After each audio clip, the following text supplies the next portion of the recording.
नमस्कार दोस्तों, welcome to all things inclusive. इस चैनल का नाम है ऑल थिंग्स इंक्लूसिव। मतलब विज्ञान और गणित से लेकर इतिहास, कला और समसामयिक मामलों तक हम सभी विषयों का आकर्षक, समझने में आसान तरीके से कवर करते हैं। तो ये चैनल जो है हर तरीके से आपको बेनिफिट देगा ही देगा। इस वक्त हाई स्कूल का एग्ज़ाम चल रहा है, तो उससे रिलेटेड कुछ चीज़ें मैं लेकर आया हूँ और ये छोटे-छोटे शॉर्ट्स के रूप में वीडियो अपलोड होंगी। तो आज हम एक छोटा-सा टॉपिक लेकर आए हैं, एलसीएम और एचसीएफ।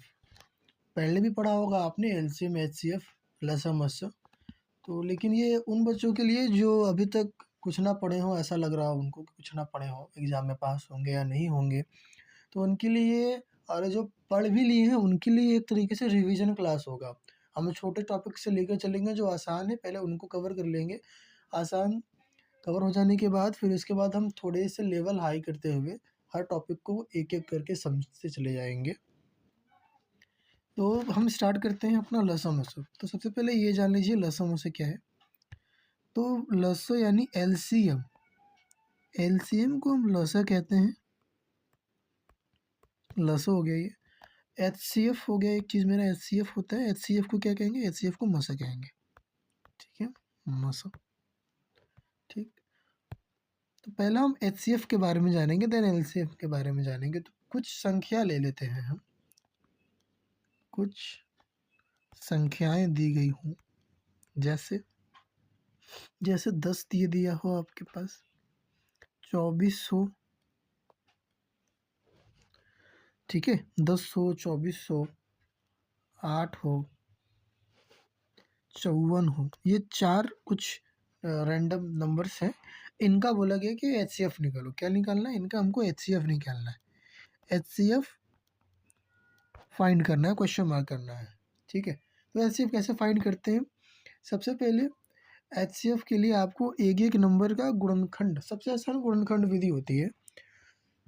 तो एक-एक नंबर का हम गुणनखंड निकालेंगे। कैसे निकालेंगे? तो आपको एक लाइन ड्रॉ करनी है ऐसे। 10 का निकालना है पहले, ठीक है? अब ये 10 हम जो जिसका नंबर निकालना है वो इस साइड हमने लिख दिया।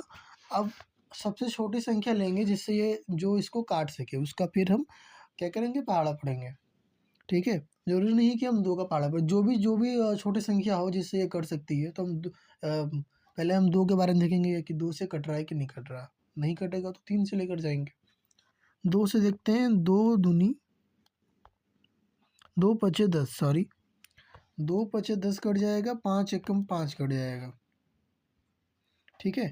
तो ये 10 जिसका किसका गुणनखंड, तो इस साइड जो आता है यही हमारा गुणनखंड होता है। और गुणनखंड नाम से ही पता चल जा रहा होगा आपको कि ये जो वैल्यू है इनका आपस में जो रिलेशन होगा वो गुणा का होगा, यानी 2 गुणते 5, 2 पचे 10, ठीक है? 10 का निकाल दिए, इसको अब छोटा करके हम साइड में रख लेते हैं। ये वैसे रफ कार्य होता है आपका, ये साइड कर दिया मैंने इसको।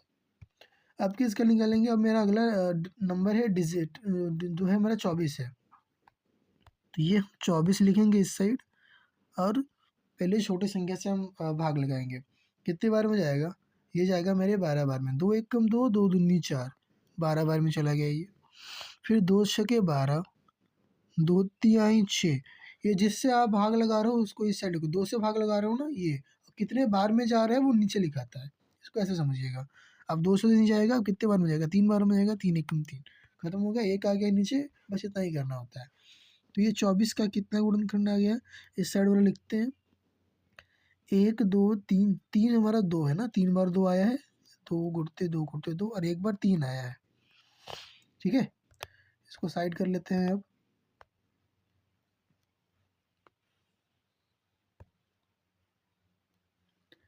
फिर हम निकालेंगे अगला, अगला क्या है मेरा? 8। फिर वैसा ही ड्रॉ करेंगे, 8 लिखेंगे, 2 चौके 8, 2 दूनी 4, 2 एकम 2। ये निकाल लिया मैंने 8 का, 2 दूनी 4 दूनी 8। घबराना नहीं है, आप भी सोचोगे कि सर ये क्या बच्चों की चीज़ पढ़ा रहे हैं। लाइटली लेंगे इसको, ताकि उन बच्चों का जो अभी तक कुछ ना पढ़े हो, है ना? उनका भी कुछ भला हो जाए। ऐसे ही थोड़ा सा रिवीजन चल रहा है, तो रिवीजन में थोड़ा सब चीज़ लेंगे हम, छोटा से लेके बड़ा चीज़, सारी चीज़ों का रिवीजन लेंगे। एक हमारा 54 है, तो 54 का भी सेम वे में निकाल लेंगे हम। 2 दूनी 4 बचा 1, 2 सत्ते 14, 27 दूनी 54 होता है भाई। अब ये 3 से जाएगा, 3 9 27, 3 3 9, 3 1 3। ठीक है, अब इसका भी हम लिख लेंगे 54। 54 बराबर 2 गुणते 3 गुणते 3 गुणते 3, 2 3 6 6 18, 18 3 54। इसे भी हम साइड कर लेते हैं अब। तो ये हमारे चारों संख्याओं का गुणनखंड हमने लिख लिया। अब हम यहाँ लिखेंगे HCF। क्या लिखेंगे अब हम? HCF लिखेंगे। HCF का क्या मतलब होता है? इंग्लिश फुल फॉर्म अगर आप देखोगे तो HCF का मतलब होता है highest common factor, HCF factor. और फैक्टर क्या क्या कहते हैं? फैक्टर ही हमारा क्या होता है? फैक्टर हमारा गुणनखंड होता है। हिंदी में इसको क्या कहते हैं? गुणनखंड कहते हैं। फैक्टर को ही हिंदी में गुणनखंड कहते हैं। ठीक है, तो ये सारा हम क्या निकाल के रखा है? हमने गुणनखंड निकाल के रखा है। HCF में गुणनखंड ही निकालते हैं। और कौन सा हाईएस्ट, मतलब सबसे ज़्यादा कॉमन जो जो आ रहा है उन्हें, तो इसको हम ऐसे समझेंगे। इसको हम साइड कर लें अब।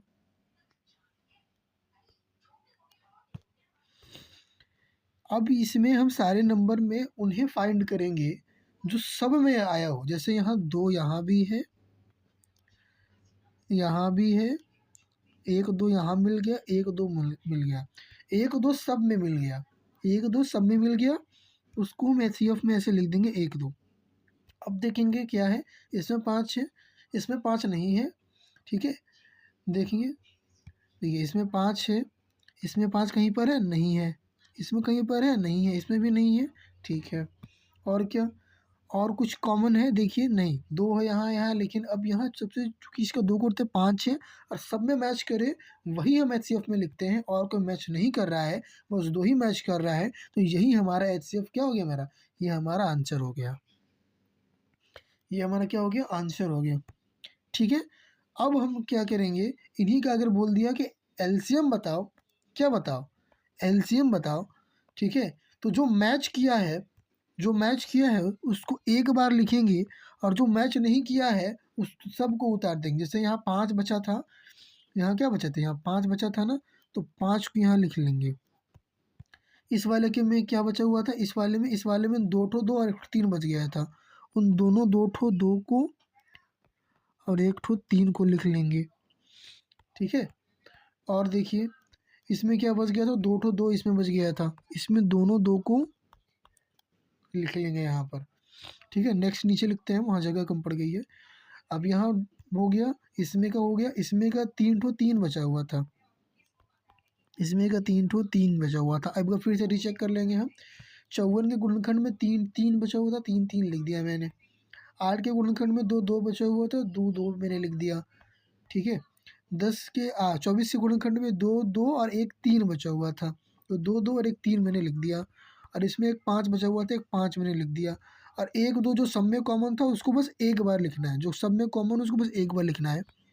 अभी आपस में गुणा है, तो फिर से यहाँ एलसीएम बराबर आपस गुणा कर देना है। 2 पचे 10, 10 दूनी 20, 20 दूनी 40, 40 तियाँ 120, 120, 120 दूनी 240, 240 दूनी 480। ठीक है, अब 480, 480 में अब 3 का गुणा करेंगे। 3 अट्ठे 24, 3 चौके 12, 12 13 14, 1440। अब 3 3 9, इन दोनों को आपस में गुणा करके 9 का गुणा करते हैं हम सीधा सीधा। 9 0 0, 9 चौको 36, 9 चौको 36, 36 3 39, 9 एकम 9, 10 2 12, तो 12 960। क्या है हमारा? 12 960। ये हमारा आ गया एलसीएम। ये क्या आ गया हमारा? ये हमारा एलसीएम आ गया। ये हमारा आ गया एलसीएम। ठीक है, आई होप कि आपको ये चीज़ें समझ में आई होंगी, एलसीएम और एचसीएफ ये बेसिक था, इसके आगे भी हम पढ़ेंगे, ठीक है। छोटी छोटी वीडियो अपलोड करने हैं, तो ये हो गया। मल्टीप्लिकेशन आप एक बार रीचेक कर लेंगे, हो सकता है भाई कैलकुलेशन थोड़े बहुत मिस्टेक हो सकते हैं, तो आप एक न एक बार आप रीचेक कर लो, ठीक है, वो ज़्यादा सही रहेगा। तो आज की इस छोटे से वीडियो में हम इतना ही पढ़ेंगे। नेक्स्ट वीडियो हम जानेंगे एलसीएम और एचसीएफ के बीच क्या फार्मूला वाले क्या रिलेशन होता है, ठीक है, और भी एलसीएम एचसीएफ के कुछ एक दो फार्मूले हैं, उनके बारे में डिस्कस करेंगे। तो आज के लिए इतना ही, हमारे साथ जुड़े बने रहिए। Thank you.